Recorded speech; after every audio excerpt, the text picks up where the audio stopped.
이 찬양을 들으면 눈물 없이는 들을 수 없는 저의 비하인드 스토리가 있어요. 제가 유학 시절에 이 찬양을 사실 처음 들었어요. 그때 제 인생의 바닥에 바닥 칠 때, 낮에는 공부했죠. 저녁에는 순두부집에서 일했죠. 새벽에는 택시 운전했죠. 불법 택시 운전. 신고하지 마십시오. 너무 어려웠어요. 뭐 하나 되는 게 없는 거예요. 아니, 그렇게 안 될까요? 그렇게 안 될까? 그렇게 일이 안 열릴까? 세상에 어떻게 그런 일이 있을까? 어느 날 교회 주일날 예배 드리러 갔는데 한국에서 중창단이 와서 이 찬양을 드리는 거예요. 그때 처음 들었어요. 광야 같은 세상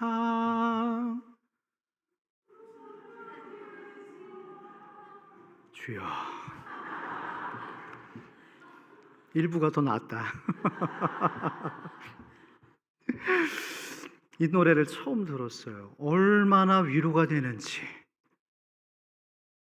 오늘 이 메시지랑 이 찬양이 이어져요. 그때 제가 끝났다고 생각했거든요. 내가 여기서 별 볼 일 없이 무너지나 보다, 이렇게 마무리가 되나 보다, 제가 결론을 먼저 내렸는데, 여러분, 모든 일의 시작과 마지막은 하나님이 하십니다. 왜 우리가 결정지으려고 하죠? 아유, 나는 힘이 없어서요. 나는 시간이 없어서 못합니다. 나는 자격이 안 돼서 못합니다. 다 자기가 결정을 내려요. 먼저 최종 결론을 자기가 다 지어버리는 거예요. 자기가 받아들일 수 없고 납득되지 않으면 결론을 내버립니다. 우리는 안 돼. 나는 안 돼. 나는 가망성이 없어. 그러나 여러분, 그 최종 결론을 하나님께 내어드리는 것, 그게 바로 믿음의 행위입니다. 히브리서 11장을 소위 믿음장이라고 말합니다. 거기에서 등장하는 믿음의 사람들 공통점이 있어요. 하나같이 고난을 받았고 고통을 받았고 여러 가지 환난을 겪었지만 자기들이 결론을 내리지 않았다라는 겁니다. 이해 안 되고 납득이 안 되고 해석되지 않는 것을 막 억지로 짜막히지 않고 그 모든 결과를 하나님께 내어드려요. 그 결말을 보지 못하고 이 사람들이 죽어요. 생을 마감합니다. 그럼에도 그들은 하나님께 원망하지 않죠. 자기가 결론 내리지 않아요. 자, 성경은 그런 그들을 가리켜서 믿음의 조상이라고 말했습니다. 베드로가 예수님을 부인했어요. 저주했죠. 그리고 거기서 끝납니다. 예수님이 돌아가셨기 때문에 다시 고향으로 돌아가는 거예요. 야, 내가 부질없는 짓 했다. 시간 낭비했다. 그래, 다시 고향으로 돌아가서 내 본래의 업이었던 물고기 잡으면 되겠다. 자기가 끝냈어요. 내 삶은 이제 끝났구나. 그런데 주님이 다시 그 베드로에게 찾아가셔서 새로운 사명을 주세요. 베드로는 다 끝이 났다고 생각해서 고향으로 내려왔지만 내 어린 양을 먹여라. 부활하신 주님이 그 베드로에게 찾아가셔서 내 어린 양을 먹여라. 무슨 말이에요? 베드로는 끝이 났다고 생각했지만 하나님께서 새로운 사명을 주십니다. 다시 말합니다. 여러분들이 결론을 내리지 마세요. 다 끝났다고, 희망이 없다고. 아니요. 모세가 가나안에 가고 싶습니다. 그런데 하나님이 뭐라고 하셨죠? 너는 여기까지야. 이해했니? 다윗이 하나님 앞에 성전을 멋지게 봉헌해드리고 싶었죠. 그런데 하나님께서 그것을 거절합니다. 너도 거기까지야. 그러면 기다려야 됩니다. 결론을 내려서는 안 돼요. 왜 희망이 없다고 느끼고 왜 우리 아이들이 절망하는가? 자기 인생에 대해서 결론을 내렸기 때문입니다. 아빠, 나 요번에 취직 안 될 것 같아요. 결혼 못 할 것 같아요. 진로가 안 열릴 것 같아요. 자기가 결론을 먼저 내렸기 때문에 자꾸 절망을 하고 낙심을 하는 거예요. 그게 다 살아계신 하나님을 만나지 못했기 때문에 그렇습니다. 만약에 그 아이들의 부모님들이 살아계신 하나님을 인격적으로 만났다면 그렇게 방치하지 않아요. 훈계하겠죠. 가르쳐 주시겠죠. 아니다.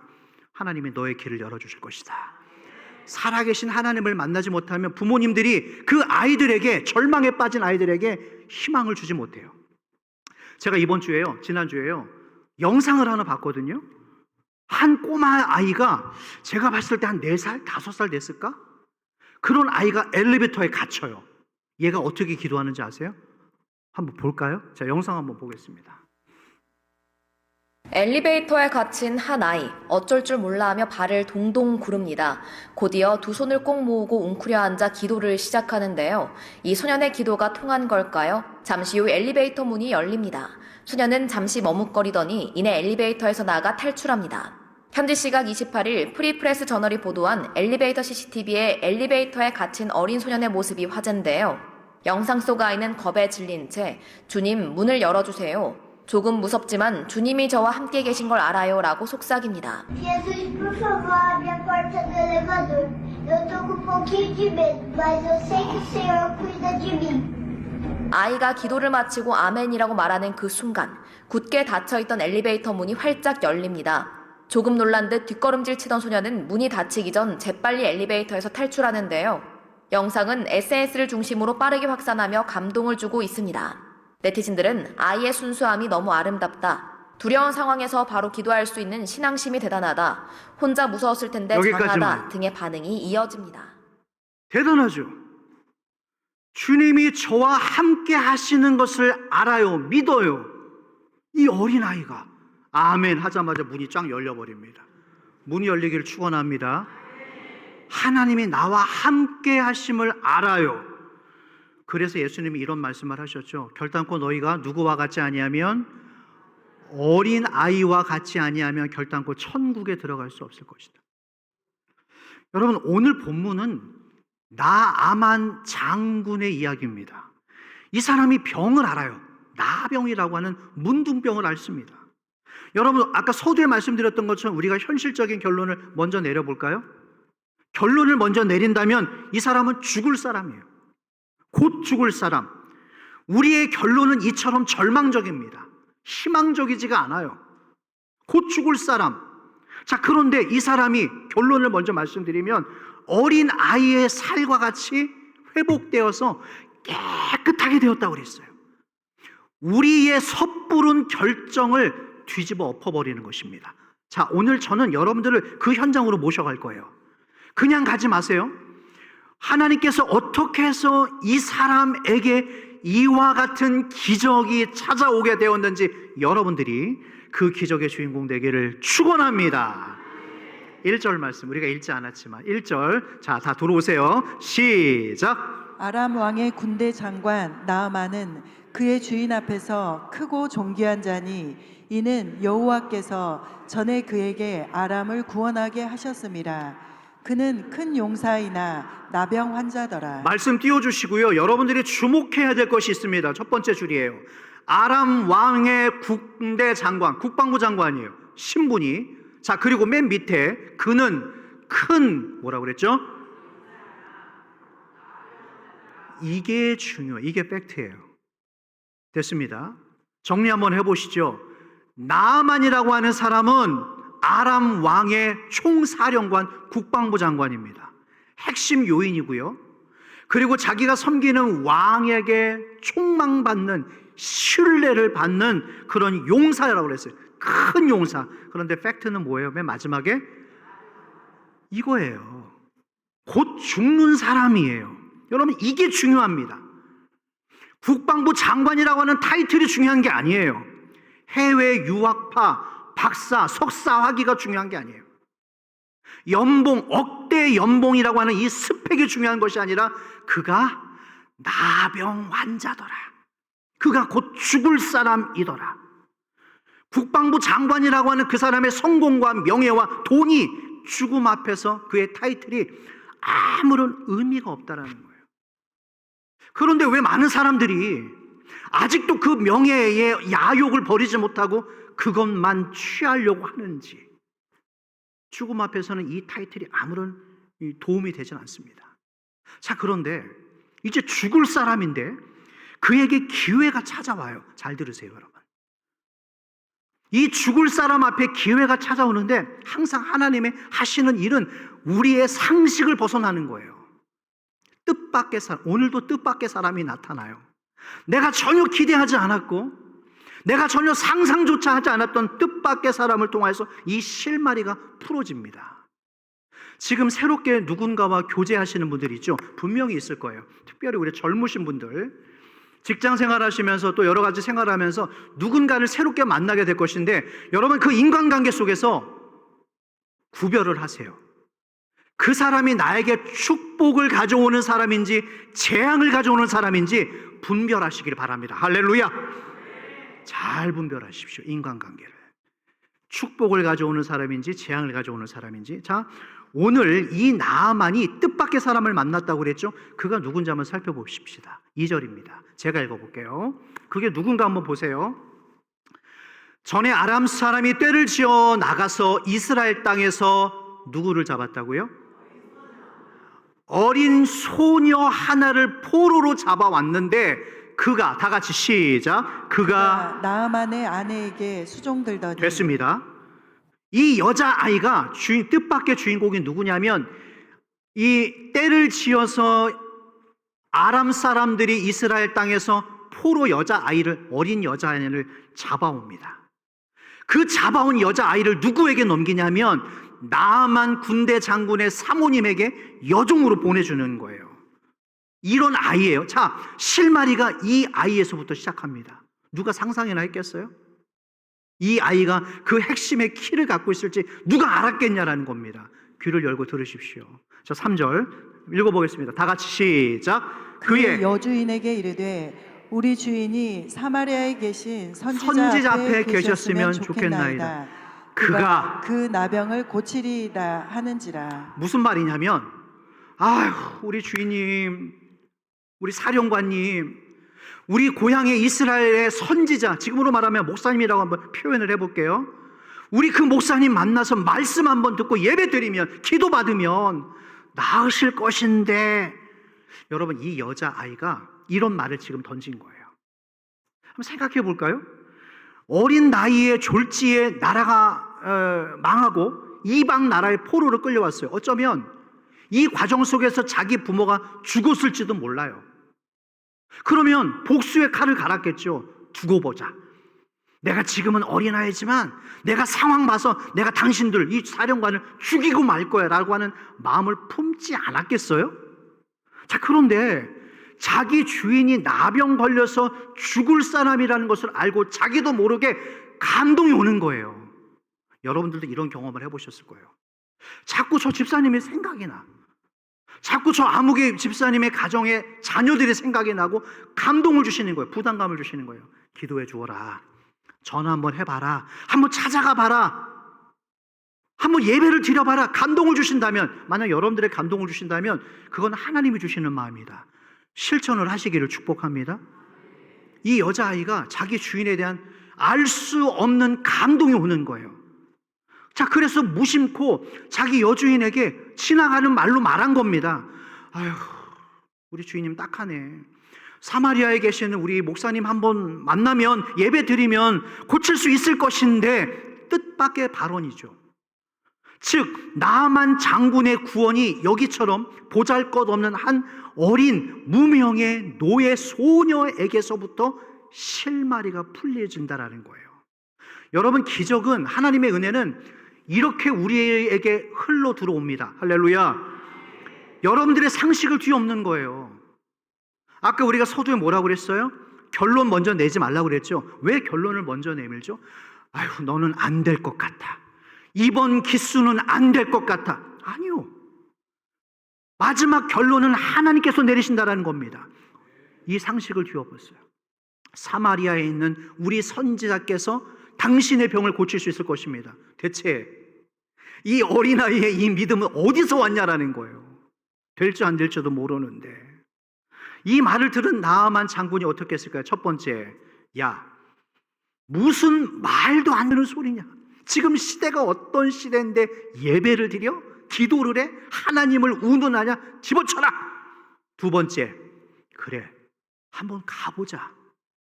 나병을 고치는 하나님의 선지자에게로 한번 가보자. 나아만 장군이 이 다음 것을, 후자를 선택합니다. 그래, 한번 가보자. 마음이 열린 거예요. 마음이 열려지길 축복합니다. 한번 가서 하나님의 말씀을 드러나도 보자. 여러분, 이 하나님의 말씀이 지금도 선포되고 있잖아요. 이 말씀이 우리 안에 이렇게 들어왔을 때 내 안에 옛사람과 말씀이 충돌합니다. 싸워요. 다시 한번 말할게요. 하나님의 말씀이 우리 귀에 들어와서 내 안에 오면은 내 생각과 하나님의 말씀이 서로 싸우는 거예요. 아, 목사님, 내가 이렇게 되고 있어요. 그거 이상한 일 아닙니다. 이런 갈등의 과정을 통하면서 우리의 신앙이 성장해 나가는 거예요. 다시 말해서 내 생각과 내 상식과 하나님의 말씀이 서로 충돌되는 거예요. 마음 한편으로는 야, 이게 되겠니? 그 일이 열리겠니? 라는 내 생각과 하나님의 말씀, 네 믿음대로 될 것이다. 할렐루야. 이게 부딪히는 거예요. 그러나 여러분, 이 말씀이 들어와서 머리에 와서 내 가슴에 자리 잡기까지 이 순종이, 이 시간이 이렇게 여기까지 오는 게 짧아지면 짧아질수록 그게 복입니다. 그런데 이 말씀이 들어와서 여기에 안착하기까지 시간이 점점 길어지면 반대가 되는 거예요. 지체되는 거예요. 자꾸 응답이 멀어지는 거예요. 여러분, 이런 갈등이 없다면 신앙이 아니에요. 지극히 자연스러운 과정입니다. 그 과정 속에서 우리의 신앙이 성장이 되는 거죠. 자, 그래서 나아만 장군이 이 말을 듣고, 그 어린 여자아이의 말을 듣고, 그래 한번 가보자, 말씀을 한번 들어보자. 그래서 자기 왕에게 말은 해야 될 거 아니에요. 보고는 해야 될 거 아니겠어요? 간다고. 그런데 여기에서 또 은혜가 임합니다. 이러니까 정말 만남의 복이 어마무시한 거예요. 자기 왕에게 그 일로 가겠다고 했을 때 왕이 어떤 은혜를 또 주시는가 한번 봅시다. 5절 말씀입니다. 5절 제가 읽어볼게요. 아람 왕이 이르되 갈지어다. 이제 내가 이스라엘 왕에게 글을 보내더라 하더라. 그런데 글만 쓰는 게 아니라 나아만이 곧 떠날 새 뭐를 주죠? 첫 번째, 두 번째, 세 번째, 의복 10벌을 줘요. 이게 은혜라는 거예요. 생각하지도 않았던. 자, 그러면서 끝이 아닙니다. 6절 말씀이에요. 6절 다 같이 한번 읽어봅시다. 시작. 이스라엘 왕에게 그 글을 전하니 일러스되 내가 내 신하 나아만을 당신에게 보내오니 이 글이 당신에게 이르거든 당신은 그의 나병을 고쳐주소서 하였더라. 여러분, 이 말씀 보세요. 음과 근과 의복뿐만 아니라 친서를 씁니다. 이스라엘 왕에게 글을 썼는데 이 뭐라고 합니까? 두 번째 줄 마지막. 당신에게 이르거든 당신은 그의, 내 사랑하는 나아만 장군 충신의 병을 고쳐주소서 됐어요. 여러분, 나아만이 이런 은혜를 입고 나아갑니다. 얼마나 기분이 좋았겠어요. 자기가 모시는 왕의 선물 받았죠. 친서 받았죠. 마치 몸이 다 병이 나은 것처럼 얼마나 든든했겠어요. 신나서 갑니다. 기쁜 마음으로 갑니다. 그래, 이제 나에게 새로운 삶이 열리는구나. 그런데 또 오늘도 그런데요. 또 그러나 반전이 일어납니다. 어떤 일이 일어나는가? 7절 한번 볼게요. 자, 다 같이 읽어보십시다. 시작. 이스라엘 왕이 그 글을 읽고 자기 옷을 찢으며 이르되 내가 사람을 죽이고 살리는 하나님이냐. 거기까지만 읽을게요. 여러분 말씀 보십시오. 정작 중요한 이스라엘 왕이 그 나아만 장군이 모시는 왕의 편지를 받고 감동을 받은 게 아니에요. 걱정 마십시오. 내가 당신 부하 책임지겠습니다. 라면 얼마나 좋아요. 지금 보십시오. 그 글을 읽고 뭐라고요? 자기 옷을 찢으며 이르되 내가 사람을 죽이고 살리는 하나님이냐. 그가 어찌하여 귀찮게 저 사람을 나한테 보내서 그의 나병을 고치라 하느냐. 너희는 깊이 생각하고. 그 다음 절 같이 읽으십시다. 저 왕이 시작. 저 왕이 틈을 타서 나와 더불어 시비하려 함인 줄 알라 하니라. 여러분, 이 말씀 보세요. 와, 어떻게 이렇게 왜곡하죠? 아니, 무슨 시비야, 무슨 싸움이에요.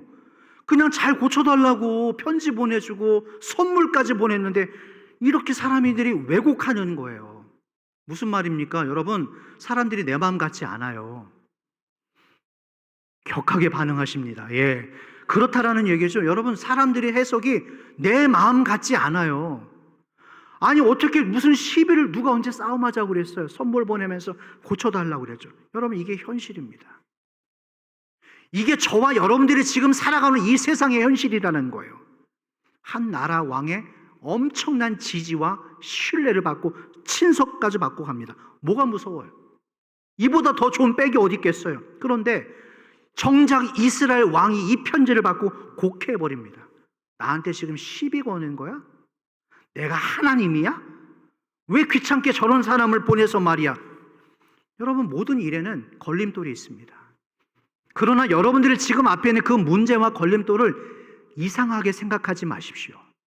결론 먼저 내지 마십시오. 하나님이 반전을 일으키실 것입니다. 믿는 사람만 아멘 한번 해보십시오. 중요한 거는 우리의 흔들리지 않는 믿음이에요. 지난주에 새벽 예배 말씀에 바울이 디모데에게 이런 권면을 합니다. 디모데후서 4장 7절 말씀이에요. 한번 띄워주시고 읽어볼까요? 다 같이 시작. 나는 선한 싸움을 싸우고 나의 달려갈 길을 마치고 믿음을 지켰으니. 나는 선한 싸움 싸우고 내 달려갈 길을 마치고 뭘 지켰다고요? 여러분 자기의 믿음은 누가 지켜야 돼요? 그렇죠. 제가 못 지켜드립니다. 여러분들의 배우자, 자녀들이 못 지켜줍니다. 여러분들의 믿음은 스스로 지키셔야 돼요. 자, 결국 이 이야기가, 이 나아만 장군의 이야기가 엘리사 선지자의 귀에 결국에 들어가요. 어떤 일이 일어났을까요? 사건이 멈추지 않습니다. 계속 이어져요. 자, 10절 말씀 제가 읽어볼게요. 자, 따라오세요. 10절. 엘리사가 누구를 보내요? 사자를 그에게 보내 이르되 너는, 다 같이 시작, 너는 가서 요단강에 몸을 7번 씻으라. 내 살이 회복되어 깨끗하리라 하는지라. 됐습니다. 엘리사가 이 이야기를 듣고 자기가 직접 가지 않고 종 하나를 보냅니다. 나만 장군, 저기 가면 요단강이라고 하는 곳이 있으니 당신 들어가서 몇 번 씻으라고요? 7번 씻으시오. 그러면 금방 나을 겁니다. 이 말을 듣자 이제 이 나아만 장군의 못난 자아가 발동하기 시작하는 거예요. 삔또가 상한 거예요. 뭐라고? 나보러 저기 요단강에 직접 가서 혼자서 7번은 몸을 씻으면 나을 거라고? 이 나아만 장군이 뿔이 단단히 납니다. 자, 11절 말씀 볼까요? 우리가 읽었는데, 자, 나아만이 시작. 나아만이 노하여 물러가며 이르되 내 생각에는 그가 내게로 나와서서 그의 하나님 여호와의 이름을 부르고 그의 손을 그 부위 위에 흔들어 나병을 고칠까 하였다. 여러분 이 구절이 오늘 11절이 오늘 설교의 핵심이에요. 자, 이제 말씀 띄워주십시오. 나아만이 노하여 물러가면서 이제 집으로 돌아가는 거예요. 보따리 쌌어요. 자, 이르되 뭐에는, 제가 여기다가 별표를 쳐놨어요. 내 생각. 여러분 잘 기억해 두고 계세요. 우리는 항상 이걸 가지고 살아요. 내 생각, 내 주관, 내 계획, 내 뜻이에요. 자, 나만의 생각은 어떤 생각이었죠? 잘 그려보세요. 이제 상상해 보세요. 엘리사가 내게로 와서 여호와의 이름을 부르고 손을 여기 앞에 자기 무릎 꿇게 앉혀놓고 손을 들어서 그 나아만 장군의 머리 위에 기름 붓고 축복기도 하고 예배 드리고 밥 사주고 됐습니다. 이걸 지금 상상한 거예요. 이게 바로 나아만 장군의 생각이었어요. 아, 가면 이렇게 해주겠지, 나를 이렇게 대접해 주겠지. 그런데 이게 아니었던 거예요. 종 하나 보내가지고 저기 장군님 저기 가면요 강이 있거든요. 강에 7번 씻으시고 집으로 가세요. 이 말을 듣고 나아만 장군 화가 난 거예요. 내 생각에는 아까 말씀드렸던 것처럼 이렇게 저렇게 해줄 거 할 줄 알았는데 자기 생각대로 안 되니까 지금 화가 나는 거예요. 여러분 이게 우리의 모습이에요. 왜 우리가 화가 나는지 아세요? 내 뜻대로 안 되기 때문에 그래요. 왜 우리 자녀들을 보면서 우리가 자꾸 불평이 나오는가? 내 아버지 어머니의 계획대로 안 따라오기 때문에 자꾸 화가 나는 거예요. 우리는 이렇습니다.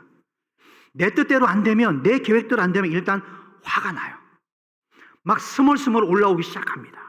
자, 그래서 오늘 이 나아만 장군이 야, 짐 싸, 돌아가자.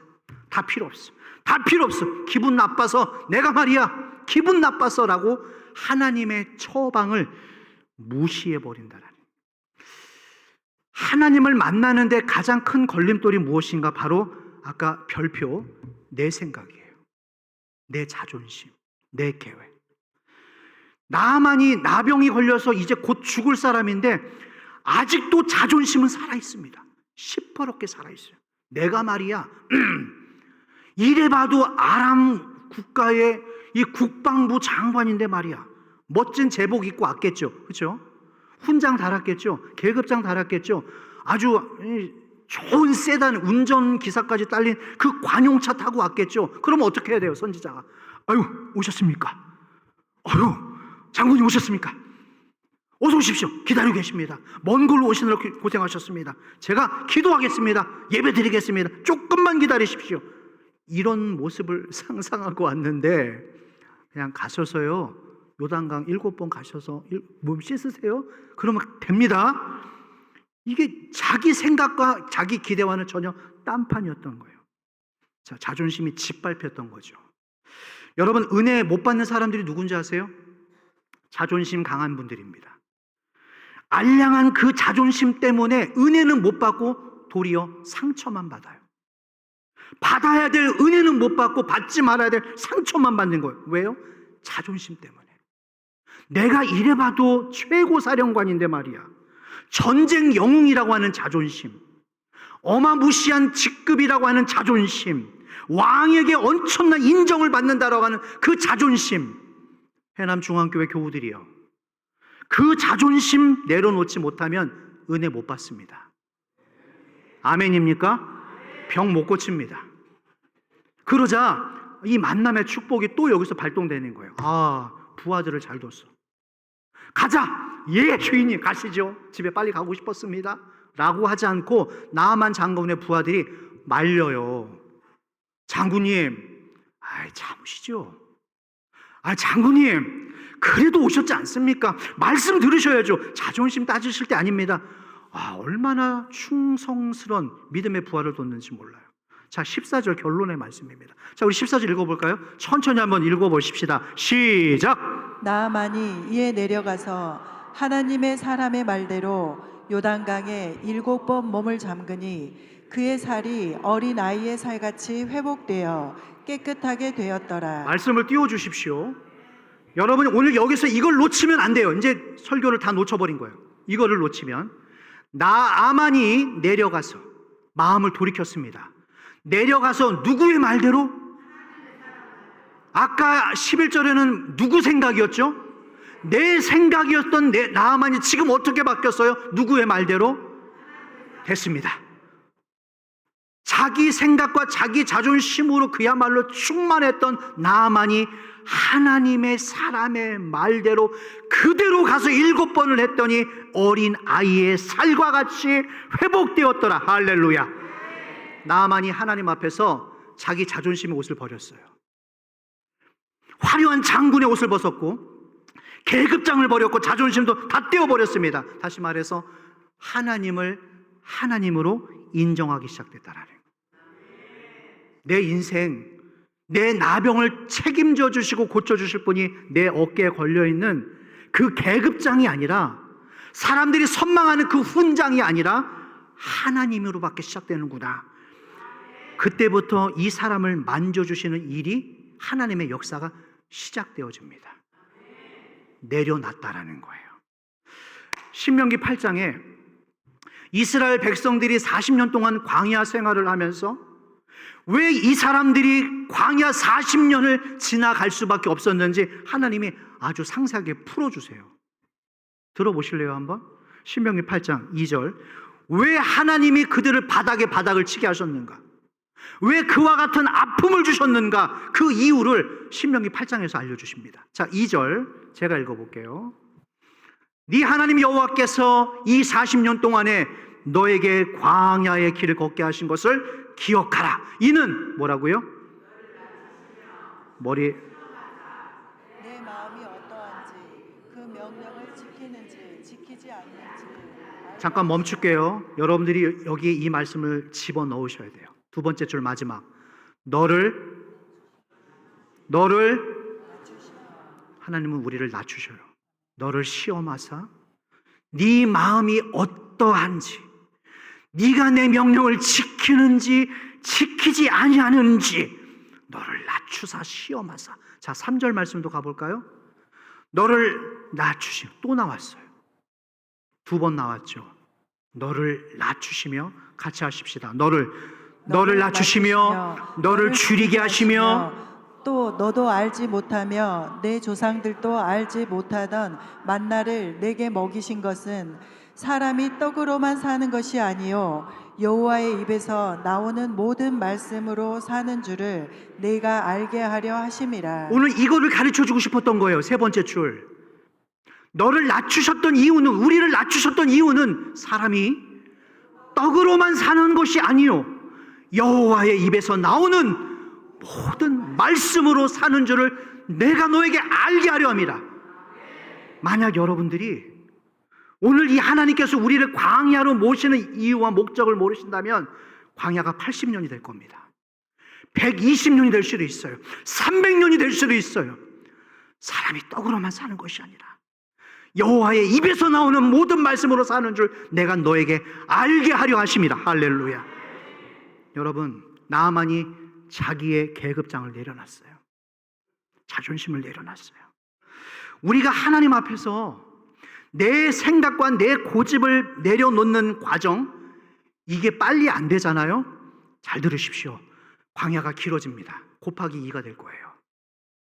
말씀이 이렇게 들어와서 여기에 자리 잡기까지 시간이 점점 오래 걸리는 사람은 광야의 시간이 곱하기 2가 될 겁니다. 여러분, 우리의 믿음이 언제 자라는 줄 아세요? 제가 혼자 나름대로 연구를 한번 해봤거든요. 우리의 믿음이 언제 자라는가?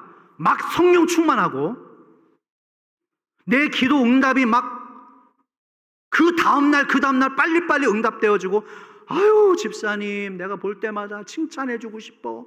어쩌면 저렇게 이쁜지 몰라. 어쩌면 저렇게 예배를 잘 드리는지 몰라. 어쩌면 저렇게 성숙한지 몰라.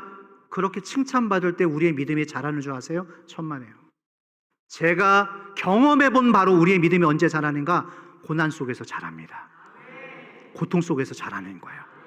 하나님이 우리를 낮추시고 또 낮추실 때 그 상황 속에서 내 믿음이 순종이라고 하는 걸 통해서 빵 터져버립니다. 고난 속에서 순종이라는 것을 통해서 내 믿음이 자라나가는 거예요. 여러분, 순종이라고 하는 것은 그냥 막 저절로 일어나는 게 아닙니다. 교회 오래 다니면 순종의 마음이 막 저절로 드는 것이 아니라 고난과 역경 속에서 순종은 배우게 되는 거예요. 기쁨으로, 믿음으로 잘 배우시기를 축복합니다. 나아만이 자기의 자존심, 부정적인 생각을 내려놓고 하나님 말씀에 순종하기로 결정합니다. 이때부터 하나님의 능력이 임하기 시작하는 거예요. 몇 번까지 가라고 그랬죠? 7번이라고 그랬어요. 7번 가면서 불평 한마디 하지 않고 하나님께서 시키는 대로 하는 이 나아만 장군의 모습을 보십시오. 처음에는 내 생각이었어요. 자기 생각으로 여기에 왔어요. 그러나 나중에는 그 자기의 생각이 하나님의 사람의 말대로 했더니 그의 살이 어린 아이와 같이 바뀌어서 깨끗하게 되었더라. 할렐루야.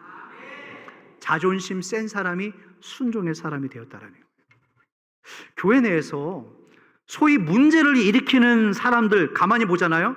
그런데 특징이 있어요. 열심 있는 분들이에요. 열심 없고 관심 없고 이 애정 없는 사람들이 문제 일으키지 않습니다.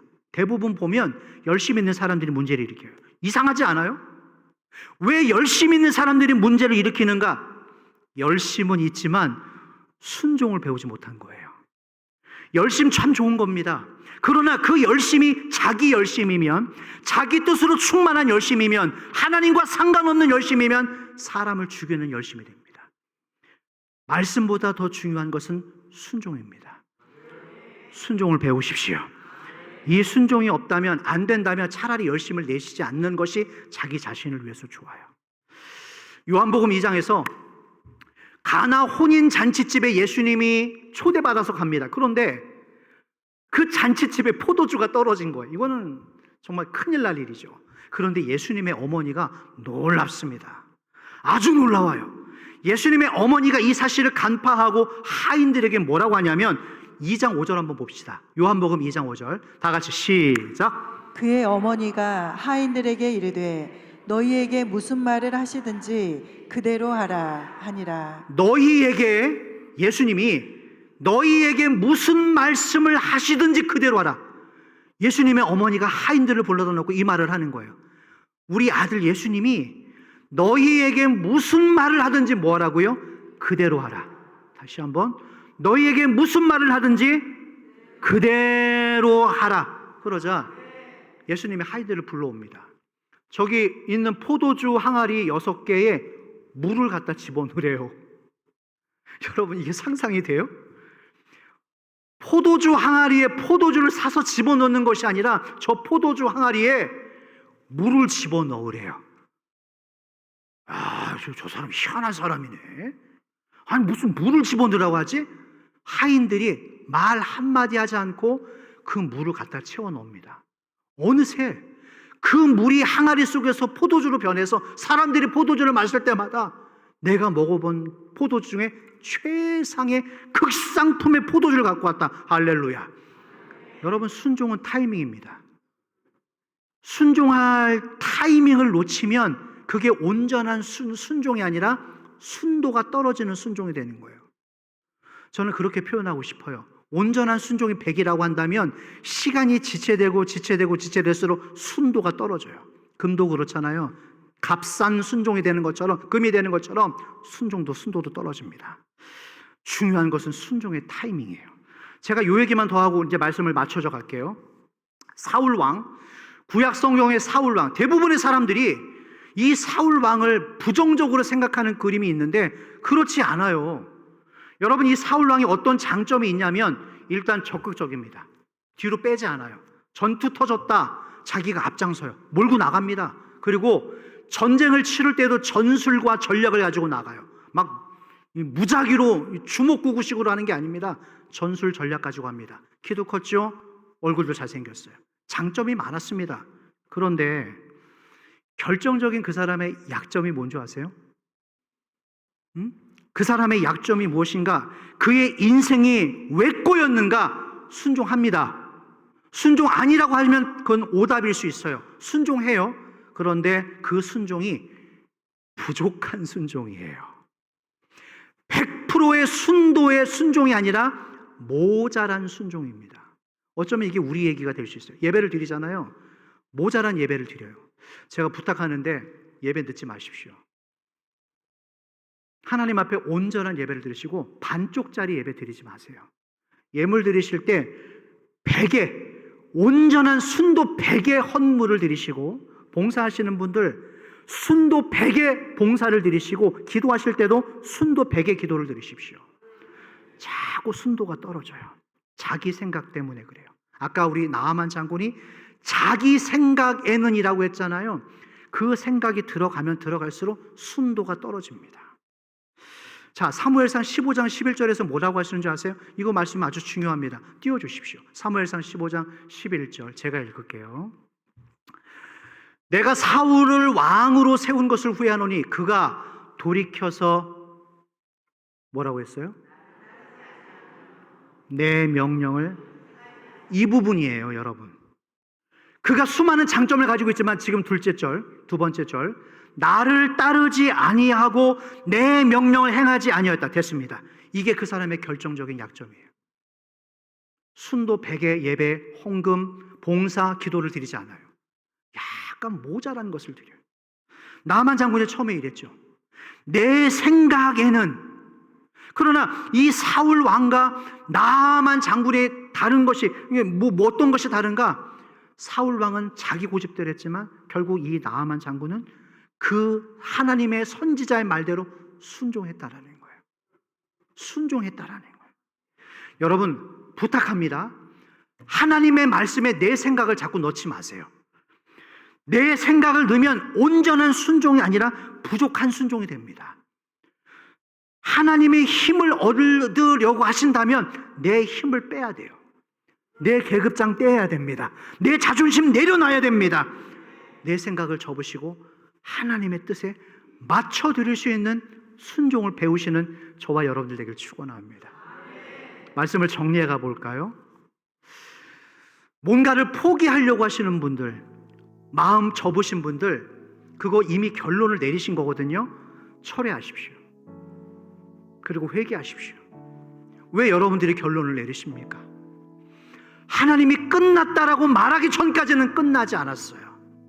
이어가십시오. 포기하지 마십시오. 주의 능력 안에서, 내게 능력 주시는 자 안에서 우리에게 불가능은 없습니다. 할렐루야. 중요한 것 한 가지를 가져가세요. 내 생각이 하나님의 생각으로 바뀌는 거예요. 오늘 이 자리에서 7번 씻으라고 그랬어요. 가서 7번 씻으면 네 살이 회복될 것이라, 이 말도 안 되는 말에 나하만 장군이 그대로 행했더니 어린 아이의 살과 같이 회복됐다고 했습니다. 사랑하는 여러분, 이번 한 주간 어디에서 어떤 상황을 만나든지 당당하십시오. 담대하십시오.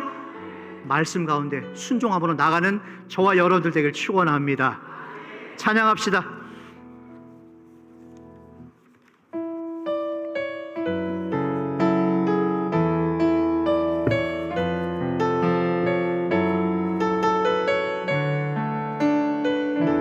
내 아버지 그 품 안에서, 내 아버지 그 품 안에서 내 영혼은 안전합니다. 주 손길로 내 삶을 안으시니, 삶을 안으시니 그 평강이 나를 없습니다. 나 비록 넘어지며 흔들리지만 주의 안에 거 나를 붙드시니, 내 생각을 주께로 돌리고